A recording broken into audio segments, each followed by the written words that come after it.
राजधानी कीव समेत Donbas region में यूक्रेन के अहम ठिकानों को निशाना बनाया जा रहा है।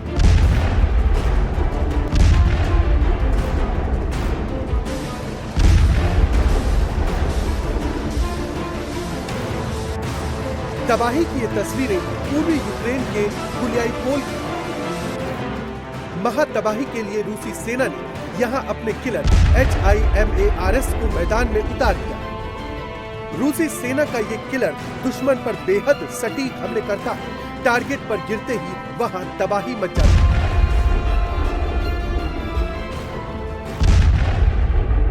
रूसी सेना ने हम इस तथ्य की ओर ध्यान दिलाना चाहते हैं कि ये कार्रवाई यूक्रेन संघर्ष के समाधान के लिए रूस और संयुक्त राज्य अमेरिका के बीच गहन वार्ता के दौरान की गई थी। ऐसी गैर जिम्मेदाराना कार्रवाइयों का जवाब अवश्य दिया जाएगा। रूसी सशस्त्र बलों द्वारा जवाबी हमलों के लिए आवश्यक साधन और उनके क्रियान्वयन का समय निर्धारित कर लिया गया है।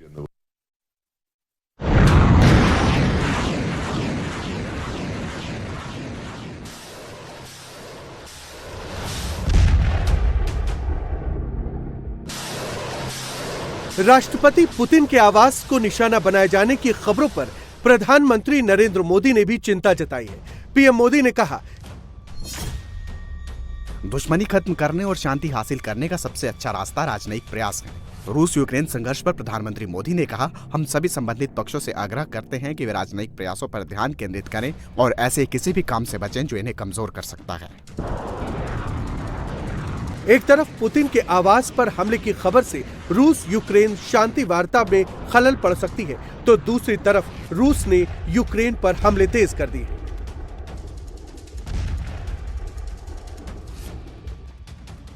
तबाही का ये मंजर पूर्वी यूक्रेन के क्रास्नोआर्मेस्क की है। तोपखाने दनादन आग उगल रहे हैं।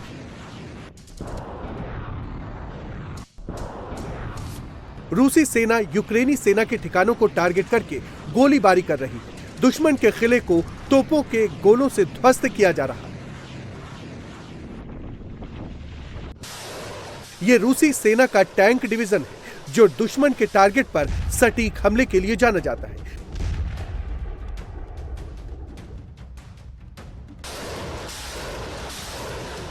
यूक्रेन पर ताबड़तोड़ हमले के साथ ही रूसी सेना का यूक्रेन फतेह अभियान जारी है। यूक्रेन की जमीन पर कब्जा करते हुए रूसी सेना लगातार आगे की तरफ बढ़ती जा रही है।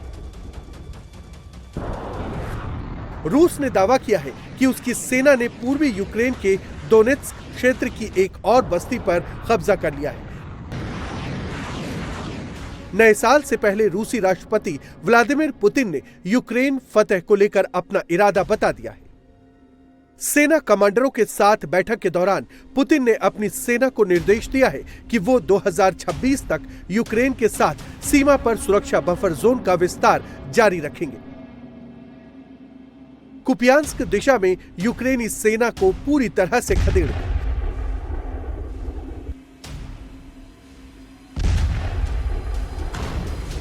रूसी सेना डोनबास, खेरसोन और ज़ेपोरिजिया में फेज वाइज सैन्य कार्रवाई कर रही है और यूक्रेनी सेना को पीछे हटने पर मजबूर कर रही है।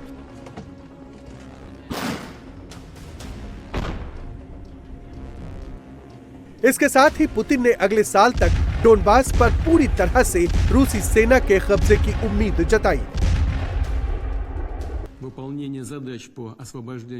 डोनबास और खेरसोन क्षेत्रों की मुक्ति विशेष सैन्य अभियान योजना के अनुसार चरणबद्ध तरीके से की जा रही है। अलग अलग ग्रुप्स के सैनिक आत्मविश्वास से आगे बढ़ रहे हैं और दुश्मन के बचाव को भेद रहे हैं। यूक्रेनी सशस्त्र बलों की यूनिट्स संपर्क रेखा के साथ पीछे हट रही है।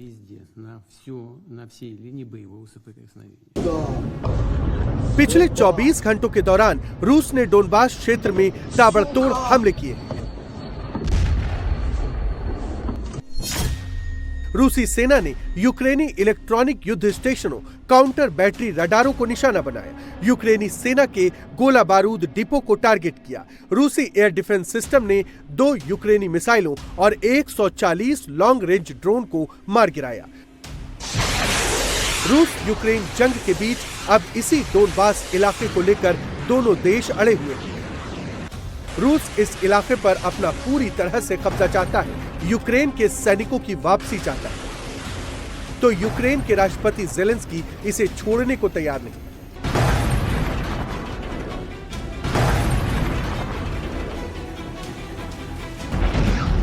All the parties have to सभी पक्षों को यह समझना होगा कि डोनबास से बाहर निकलना सबसे बुरा रास्ता है।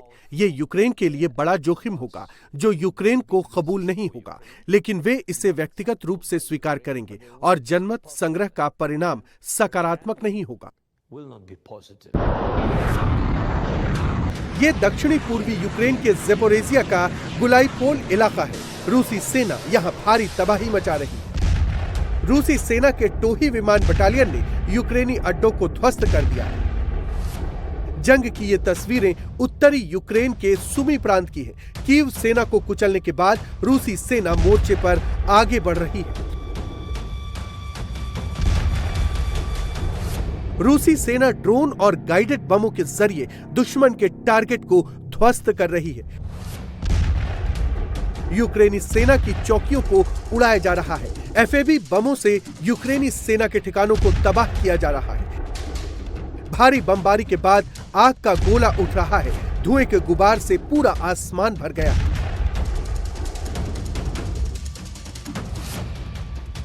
भारी बमबारी के साथ ही मिसाइल और रॉकेट से भी भारी तबाही हो रही है।